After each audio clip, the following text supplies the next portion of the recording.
Buenas noches para todos mis hermanos. Qué bendición poder encontrarnos de nuevo en este día miércoles para poder meditar un poco en la palabra del Señor. Espero que el transcurso de esta semana todas las cosas hayan ido bien, están en nuestras oraciones y bueno, hoy quiero que meditemos en algo que ha venido rondando mi cabeza durante estos días en que en la mañana he estado orando y buscando el rostro del Señor.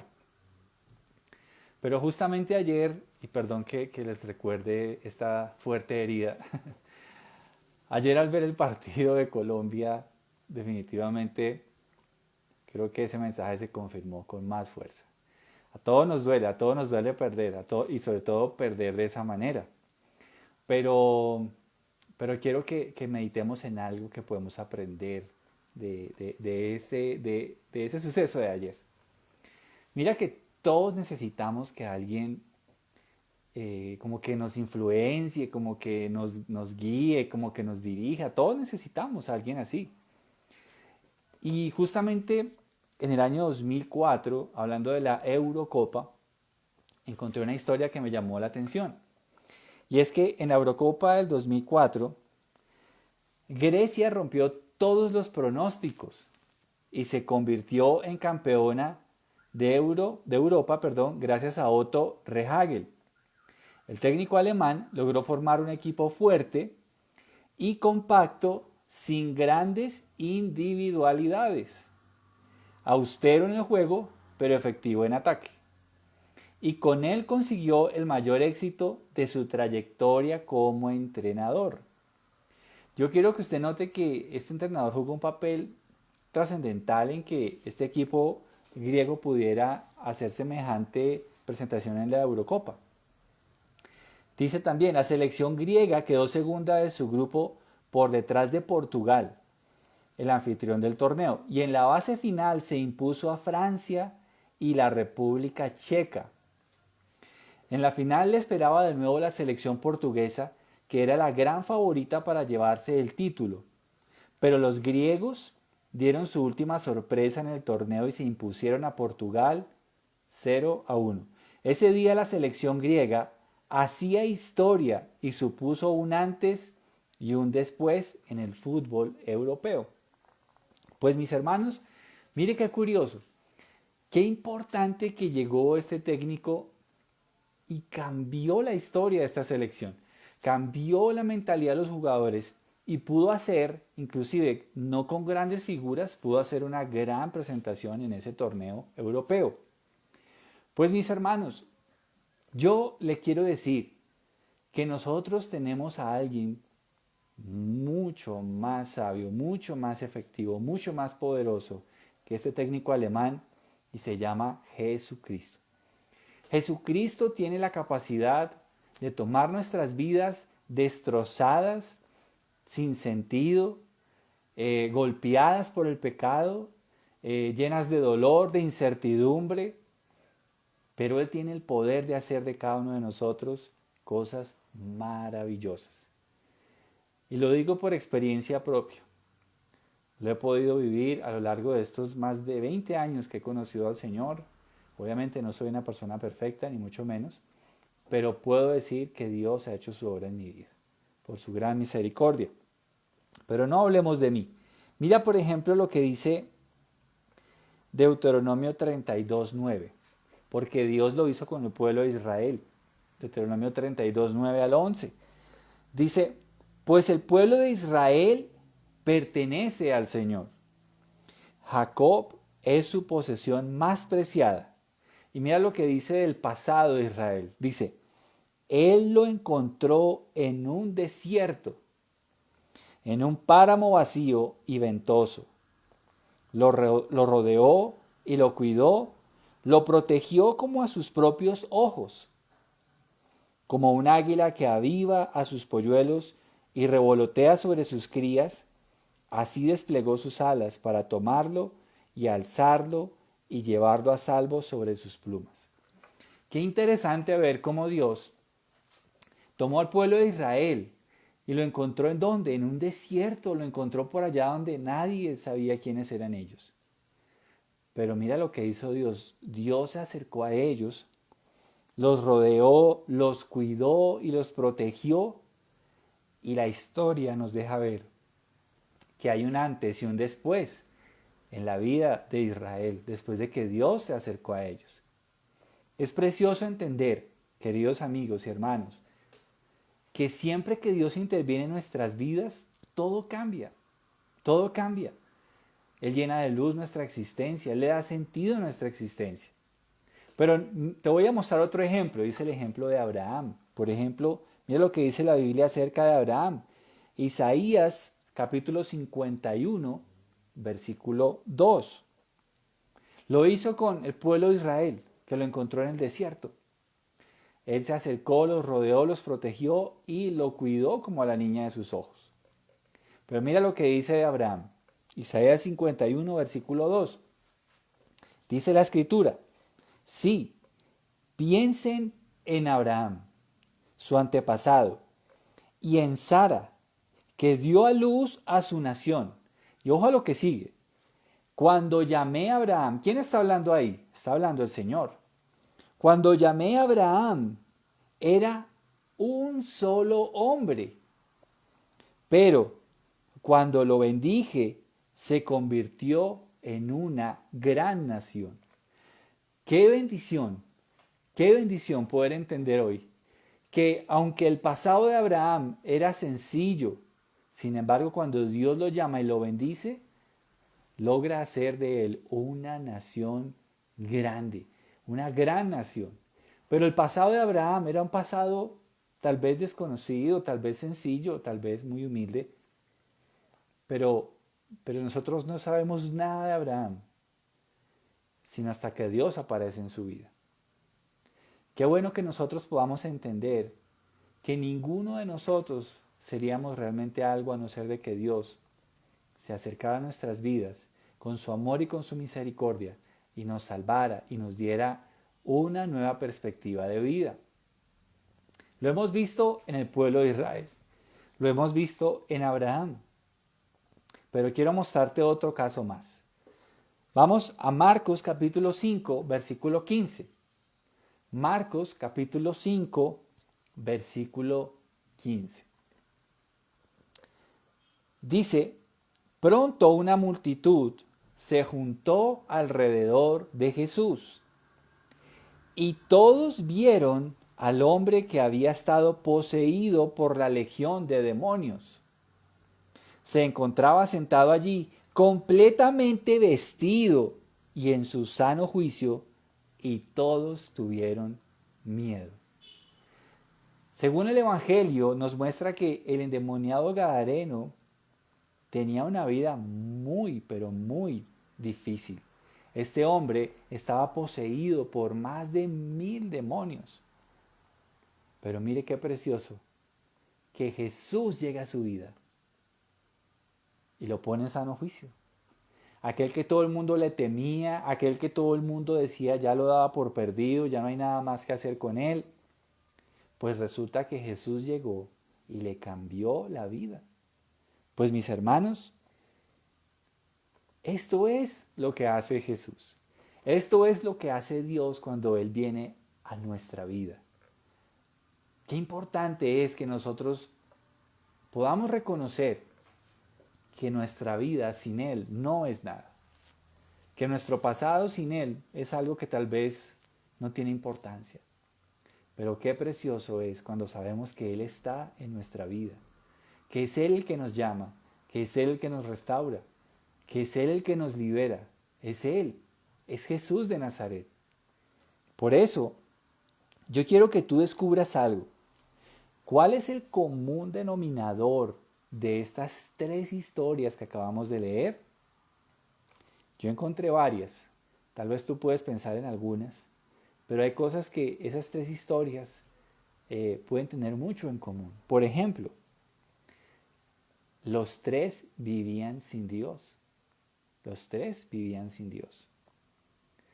Todos vivían sin Dios antes de que Dios interviniera. Pero mira que su estado sin Él no era para nada envidiable también. Podemos ver que Israel estaba en un desierto, estaba solo, Podemos ver que Abraham era solo uno, pero Dios lo llamó y lo bendijo.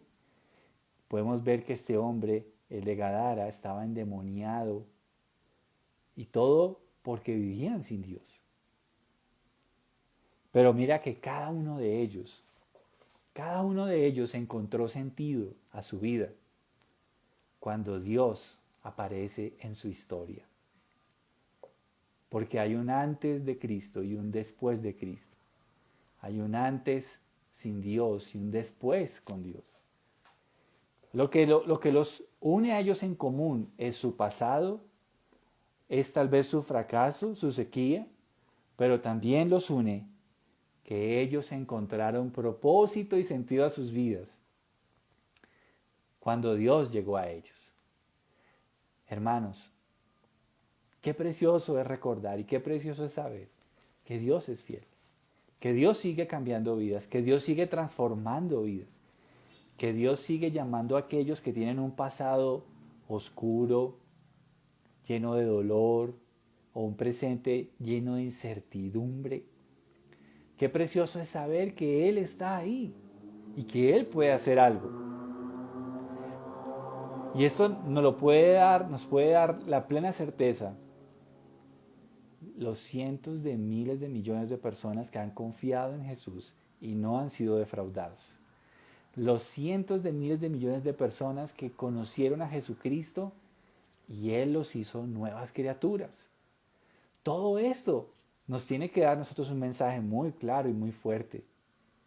Y es que Él en realidad, Jesús de Nazaret, Él es el que puede cambiar nuestras vidas. Pero yo quiero dejar algo claro.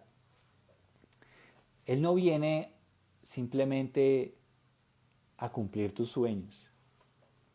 Él viene para que Él se convierta en el centro de las vidas de aquellos a quien busca. Porque Él es el que les da sentido. No podemos nosotros querer que Jesús haga algo en nuestra vida para después seguir viviendo como estábamos antes. No, eso no es lo que Jesús quiere. Jesús quiere que Él sea el Señor de tu vida. Él quiere gobernar, Él quiere mandar. Así que todos aquellos que deseen un mejor futuro, todos aquellos que deseen un verdadero sentido de vida, tiene que ser por convertirse en siervos de Dios. Tiene que ser porque definitivamente le dan ese lugar que solo Dios merece. El primer y gran mandamiento dice: amarás al Señor tu Dios con toda tu alma, con toda tu mente y con todas tus fuerzas. No consigo yo un cambio de vida cuando Cristo no es el centro de ella. No está cambiando nada. Podemos cambiar de hábitos, podemos cambiar hasta de forma de comer, de dormir. Bueno, yo qué sé. Pero es que el verdadero cambio, el cambio para toda una eternidad, solo lo hace Dios a través de su Espíritu. Y eso es lo que el Señor quiere brindarte. Y le quiere brindar a tu familia, a tus conocidos, a esos amigos que tú conoces. Estoy seguro que muchos de los que me están viendo saben de lo que estoy hablando. Que hay un antes de Cristo y un después de Cristo. Todos ustedes deben saber lo que fueron sus vidas antes de que Jesús llegara. Pero estoy seguro que hay un cambio tremendo, porque cuando Jesús viene a alguien realmente, la vida es diferente. La vida es diferente. Todo cambia, cambia nuestra perspectiva, cambia la forma de ver la vida, cambia nuestra relación con Dios, cambia nuestra percepción hasta de nosotros mismos, porque ya no nos consideramos pecadores o esclavos del pecado, o personas que tenemos, no sé, buscamos espacios o momentos para seguir haciendo pecado. Por el contrario, nos deleitamos en agradar a Dios. Mis hermanos, Dios es el único que puede darnos un cambio de vida. Y un cambio permanente. Y eso me da a mí mucha alegría. Porque si eso dependiera de mí, les cuento que hace más de 20 años sería diferente mi vida y mi historia. Pero le doy gracias a Dios que eso no depende de mí, sino depende de la fidelidad de Dios a su llamado, a su plan de salvación. Claro, yo debo cooperar, pero no coopero en la salvación, coopero en mi vida entregada a Dios, en eso coopero. Pero sin embargo Dios hace mucho. Dios hace mucho. Él nos salva, Él nos da su espíritu que nos capacita para vivir como a Él le agrada, nos da su espíritu para guiarnos a toda verdad, nos dio su palabra, tantas cosas que nos ha dado para poder vivir a la manera que Él lo desea. Así que mis hermanos, ese es el común denominador de estos tres ejemplos que acabamos de ver. Podemos ver que los tres vivían sin Dios, los tres tenían un pasado que era para nada envidiable, pero los tres encontraron en Dios el verdadero propósito de sus vidas. Mis hermanos, la Biblia dice en Filipenses capítulo 1, versículo 6, dice lo siguiente: y estoy seguro de que Dios, quien comenzó la buena obra en ustedes, la continuará hasta que quede completamente terminada el día que Cristo Jesús vuelva. Esa es una maravillosa promesa. Jesús, así como este técnico tomó este equipo, que nadie daba un peso por ellos, Jesús hoy está llamando de lo vil y lo menospreciado, está llamando a pecadores para salvarlos y cambiarles la vida, darles una nueva vida. Porque cuando Él comienza la obra, como dice aquí Filipenses, Él dice, estoy seguro de que Dios, el apóstol Pablo está seguro. Y tú y yo debemos estar seguros de que cuando Él comienza una obra en alguien, Dios la termina. Dios la termina. Y es una buena obra, mis hermanos. Es una buena obra que Él hace en nosotros. Porque nosotros somos el barro y Él es el alfarero. Porque Él es Dios y nosotros sus criaturas. Pero Él hace una muy buena obra. Y esa obra la va a continuar hasta que quede completamente terminada. Cuando Dios empieza a hacer una obra en tu vida, Él no la va a dejar. Él no se va a cansar. Él no se va a apartar. Porque cuando Él te escoge para salvación, Él no te suelta. Él no te va a abandonar. Podemos fallar, sí, pero ya no andamos pecando deliberadamente. Pero Él nos sostiene con sus brazos eternos y nos ayuda a llegar a la consumación de su plan de salvación. Así que mis hermanos, en esta noche les animo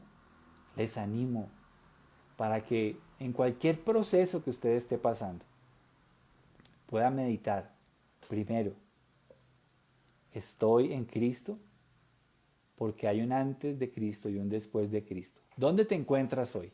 ¿En qué parte de la historia? ¿En el antes? Bueno, si estás en el antes, te tengo muy buenas noticias. La Biblia dice en 2 Corintios 5:17 que de modo que si alguno está en Cristo, nueva criatura es. Las cosas viejas pasaron y aquí todas son hechas nuevas. Y eso es una excelente noticia para todos aquellos que viven sin Cristo. Porque Cristo aún está salvando. Cristo aún está dando vida eterna. Cristo aún está llamando a pecadores al arrepentimiento. Y esa es una muy buena noticia para ti si estás caminando sin Dios. Pero si tú ya estás en Él después de Cristo, te tengo otra buena noticia. Que aquel que la buena obra empezó va a ser fiel en completarla.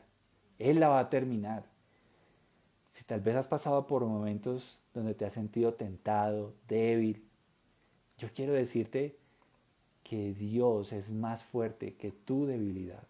Que Dios es más fuerte y más fiel que tal vez este momento en el que te has sentido atribulado o en turbulencia espiritual. Nosotros tenemos un gran Dios que nos sostiene de su mano y que no nos va a soltar jamás, jamás. Y por eso podemos estar tranquilos, por eso podemos estar absolutamente seguros en sus manos. Así que mis hermanos, meditemos en esta noche que cuando Dios comienza esa obra, Él la termina. Y Él puede cambiar tu vida de una manera tremenda, tremenda. Solo Cristo. Solo en Cristo hay nueva vida y vida en abundancia. Recuerda que Él no deja las cosas inconclusas o a medias. Y si las cosas han quedado inconclusas, eso significa que entonces Dios no estaba haciendo la obra. Y debes buscar con fe el volverte a Dios de todo corazón, porque cuando Dios está, Él hace la obra. Dios sigue haciendo lo mismo. Él tiene el poder suficiente para hacerte una nueva persona. ¿Qué tal si hoy acudes a su llamado? ¿Qué tal si hoy pasas de la era antes de Cristo a después de Cristo? ¿Qué tal si hoy te desprendes de tu ego y te entregas a obedecer el plan de Dios para tu vida? Porque entonces y solo entonces te aseguro que tu vida tomará sentido. Solo así, nada más. No busques tu realización, tus sueños, tus planes, porque te puedes extraviar. Pero si tú buscas a Jesús, Él mismo dice en su palabra, cualquiera que busque su vida la perderá, pero cualquiera que la pierda por mi causa la hallará. Él mismo lo dijo. Así que mis hermanos, que este es un tiempo para agradecer si estamos en Cristo y saber que Él es fiel para terminar su obra, pero también para aquellos que no están con el Señor, para volverse a Él de todo corazón y empezar a disfrutar una nueva vida con Él, una nueva vida donde Él es el centro, donde a Él servimos y a Él le damos toda nuestra alabanza y la gloria. Vamos a orar, mis hermanos. Señor, damos gracias por esta breve reflexión, Señor, que nos das en esta noche. Gracias, Dios mío, porque es precioso saber que tú tienes el poder para darnos una vida nueva, Señor. Dios mío, hoy te pido que tú salves a muchas personas que puedan ver este mensaje, que tal vez están extraviados, que tal vez aún están hastiados de vivir para sí mismos y no le encuentran sentido a su vida. Pero qué bueno poderles decir que en ti hay verdadera vida y vida en abundancia, Señor. Dios amado, ayúdanos. Y ayúdanos también a los que ya llevamos un tiempo caminando contigo, para poder, Dios mío, avanzar sabiendo que tú no nos soltarás, Señor. Tú no nos soltarás. Señor, te ruego por aquellos que hoy se sienten débiles, por aquellos que hoy el enemigo les ha dicho que tú no vas a hacer nada con ellos. Te ruego por ellos, Señor. Padre, afírmalos. Y ayuda a mis hermanos a ser perseverantes y avanzar en tu camino, Señor. Gracias te doy por este mensaje, Señor, porque tú nos has convocado a un equipo mucho mejor que cualquier selección, Señor, porque tú nunca fallas, porque tú puedes coger a un al más torpe y lo puedes hacer una tremenda persona para tu reino, porque tú puedes coger al más insignificante, Dios mío, para hacerlo tu hijo, Señor. Gracias, Señor, por todo lo que tú haces. Señor, bendecimos tu nombre y te damos gracias, porque hay un antes de Cristo y un después de Cristo. Amén. Amén, mis hermanos. Gracias a todos ustedes por estar conectados en esta hora. Que Dios los bendiga, una excelente semana. Y bueno, Dios mediante, nos vemos el viernes en alguna reflexión que les enviaré, Dios mediante, y el domingo en el culto en la iglesia. Anímese y si puede venga, inscríbase, invite a un amigo, invite a alguien que no conozca al Señor, invítelo. Es tiempo de conocer al Señor. Dios los bendiga, una feliz noche para todos. Bendiciones.